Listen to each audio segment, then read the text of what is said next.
আপনাদের ভালো লেগে থাকে তাহলে অবশ্যই একটা লাইক করবেন, একটা কমেন্ট করবেন আর একটা শেয়ার করবেন। তো নমস্কার বন্ধুরা, কিচেন উইথ পাপিয়াতে আপনাদেরকে স্বাগত জানিয়ে শুরু করছি আরেকটি নতুন রেসিপি। আজকের রেসিপিটি অবশ্য দেখে বুঝেই গেছেন। তো আজকের রেসিপিটি হচ্ছে চিকেন নিয়ে। তো আজকের রেসিপিটির নাম চিকেন কষা। তো বন্ধুরা চলুন দেখে নেওয়া যাক কীভাবে বানাই আমি রেসিপিটি। তো বন্ধুরা, চিকেন কষা করার জন্য আমি এখানে হাফ কিলো চিকেন নিয়েছি।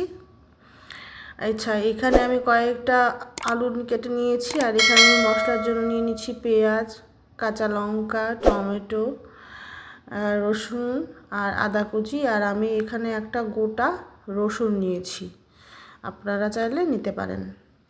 তো সবার প্রথমে আমি চিকেনগুলোকে ভেজে নিব। আপনারা আপনাদের ইচ্ছা মতো করবেন, কিন্তু চিকেন একটু ভেজে নিয়ে তারপরে রান্না করলে সফটনেসটা একটু বেশি চলে আসে। তো এখানে আমি এই আধা কিলো চিকেনটাকে আমি একটু রোস্ট করে নেব।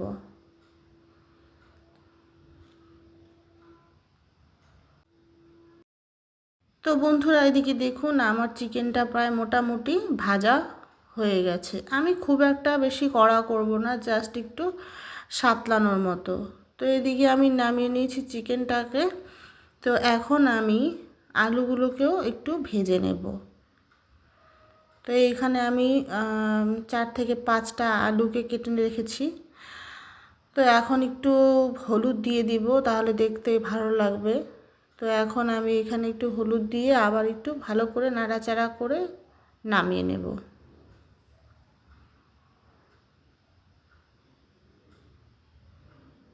তো বন্ধুরা, এদিকে আমি একটা পেস্ট তৈরি করব। তো তার জন্য এখানে আমি নিয়ে নিয়েছি 1 চামচ জিরের গুঁড়ো, 1 চামচ কাশ্মীরি রেড চিলি পাউডার,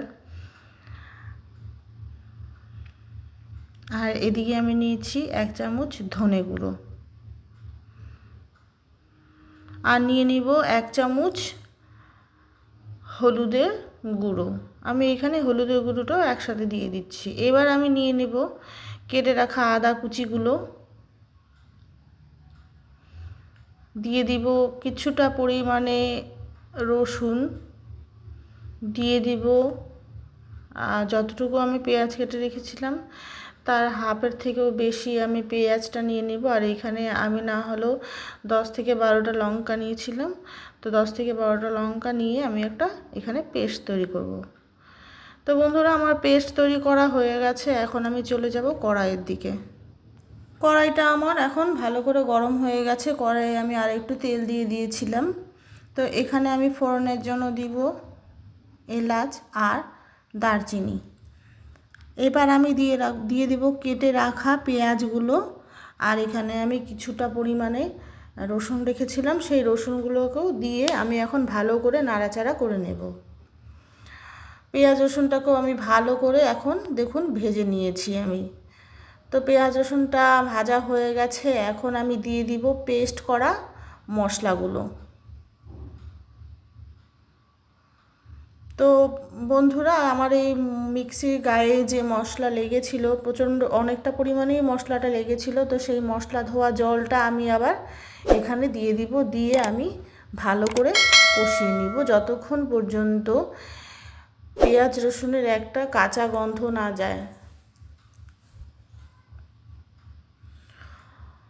তো বন্ধুরা দেখুন, আমার এখানে পেঁয়াজগুলো আর কি মশলাগুলো কষে গেছে। তো এখন আমি দিয়ে দিব একটা গোটা টমেটো কেটে রেখেছিলাম, গোটা টমেটোটা দিয়ে দিব। আর এদিকে দিয়ে দিব আমি গোটা রসুনটা, দিয়ে আমি আবার ভালো করে কষিয়ে নেব।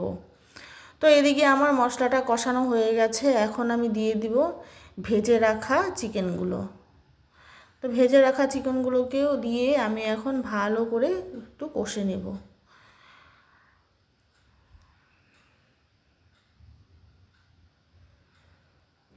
তো বন্ধুরা, আমি এখানে বেশ ভালো করে একটু কষে নিয়েছি। তো এবারে দিয়ে দিব ভেজে রাখা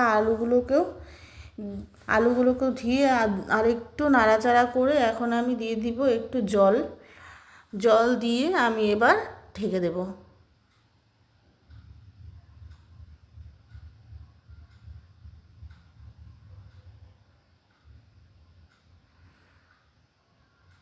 তো বন্ধুরা এখন আমি একটু তুলে দেখি।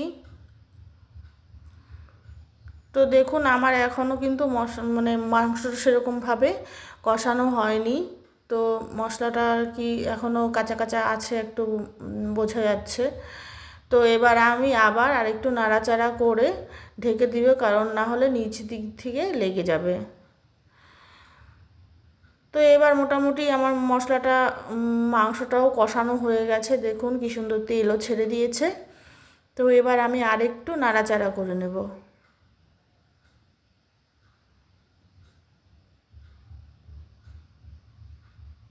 তো বন্ধুরা এখানে আমি আবার আরেকটু কষে নিয়েছি, তো আবার আরেকটু জল দিয়ে থিকনেসটা আনার জন্য আবার একটু জল দিয়ে আমি আবার ঢেকে দেব। তো এদিকে আমার দেখুন মশলাটা কষানো হয়েও গেছে আর একটু ফুটতে শুরু করেছে। তো আমি এখানে লবণটা দিইনি, তো এবার আমি এখানে লবণটা পরিমাণ মতো দিয়ে দিব, আমার লবণটা দেখানো হয়নি। তো দিয়ে আমি আবার আরেকটু ভালো করে ঢেকে নেব।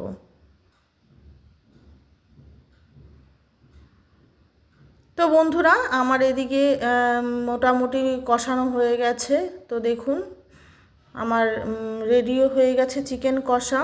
তো কি সুন্দর একটা মানে তেল তেলে ভাব এসছে আর থকথকে হয়েছে। তো এদিকে চিকেনটা আমার হয়ে গেছে। এখন আমি চিকেনে আরেকটু টেস্ট বাড়ানোর জন্য আমি এখানে বাটার দিয়ে দিব। আপনারা চাইলে ঘিও দিতে পারেন, বাটারও দিতে পারেন, অপশনাল। তবে ঘি অথবা বাটার দিলে চিকেনটা আরও বেশি টেস্টি হয় খেতে। তো এবার আমি দিয়ে দিব কিছুটা পরিমাণে গরম মশলা। তো বন্ধুরা চিকেনের এই রেসিপিটি যদি আপনাদের ভালো লেগে থাকে অবশ্যই একটা লাইক, কমেন্ট, সাবস্ক্রাইব করে দিবেন। পাশে থাকা বেল আইকনটি প্রেস করে দিবেন। এটি তো জানেনই আপনারা খুব ভালো পুরি, পরোটা, রুটি, ফ্রাইড রাইস, পোলাও এইসবের সঙ্গে খুব ভালো যায়। তো দেখা হচ্ছে আরেকটি নতুন রেসিপিতে। আজকে এই পর্যন্তই, টাটা।